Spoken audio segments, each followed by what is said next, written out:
Ended up आ गया था। हाँ, क्षमा करेंगे, कुछ वो लग गया था इसलिए वो बंद हो गया। मुझे इतनी बात कहनी थी। ऐसे तो महात्मा बुद्ध के बारे में कहने के लिए और भी बहुत कुछ है। मैं थोड़ा वर्ण व्यवस्था के बारे में कहना चाहता था। आप जानते हैं भगवान बुद्ध ने वर्ण व्यवस्था पर भी कुछ न कुछ कहा है। आज के जो बौद्ध विद्वान हैं वो ये मानते हैं कि भगवान बुद्ध ने वर्ण व्यवस्था का प्रखर विरोध किया, मूर्ति पूजा का भी विरोध किया था। तो ये बात सही है कि उन्होंने विरोध किया, लेकिन दीघ निकाय आदि जो पिटक हैं, जो त्रिपिटक हैं, उन त्रिपिटकों में और भी बहुत सारे वर्णन आते हैं जिनमें महात्मा बुद्ध ने वैदिक वर्ण व्यवस्था के अनुसार ही इन वर्णों का नाम लिया। मेरा कहना यह है कि उन्होंने इन वर्णों का नाम लिया।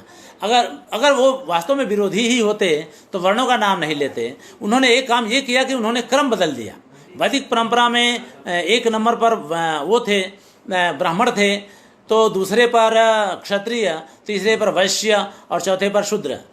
महात्मा बुद्ध ने क्षत्रिय को एक नंबर पे रख दिया, अब ब्राह्मण दूसरे नंबर पे, खत्तिया ब्रह्मणा वेशा शुद्धा, इस तरह से उल्लेख आता है दीघ निकाय में।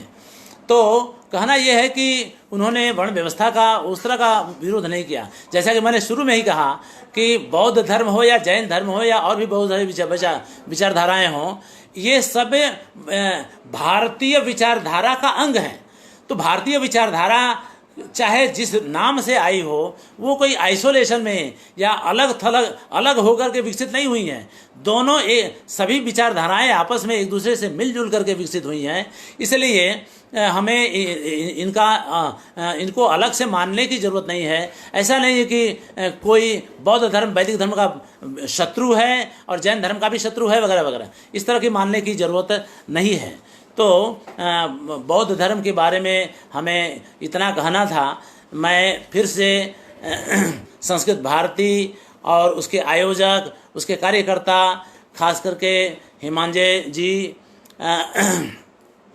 हिमांजे पालीवाल जी, अतुल भाई उनागर और वो प्रजापति जी, जिनका मैं नाम नहीं ले सका, उनको भी शामिल करते हुए उन सब का मैं आभार मानता हूँ। मुझे इतना ही कहना है। भगवान बुद्ध के बारे में बहुत कुछ कहा जा सकता है।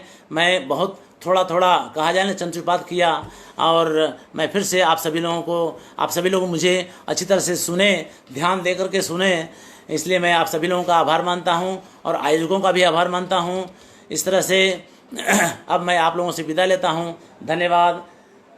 जय हिंद।